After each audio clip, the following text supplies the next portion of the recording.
जन्मठेपेची शिक्षा ही झालीच पाहिजे त्यांना.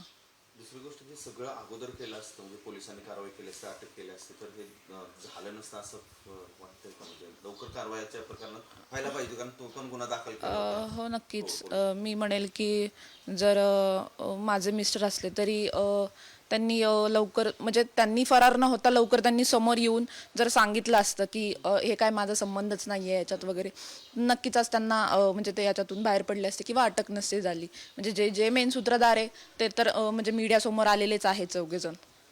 ते गुन्हा दाखल झाला कोर्टमध्ये तुझ्या संदर्भात, त्यावेळेस पोलिसांनी कारवाई केली असतं पुढचं वैष्णवीचं प्रकरण घडलं नसतं, असं सगळं प्रकरण झालं असतं.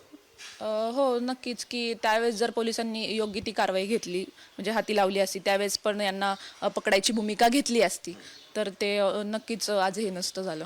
दुसरी गोष्ट अशी की निलेश चव्हाणवर गुन्हा दाखल झालाय वारजे पोलीस स्टेशन. हा निलेश चव्हाण कोण आहे, काय कुटुंबाशी तुमच्या संबंध होता, हे सगळं माहिती आहे तुला? तो कधी पण म्हणजे माझं नवीन नवीन लग्न झालं तेव्हा तो म्हणजे सारखा यायचा घरी पण मला इतकी माहिती नव्हती.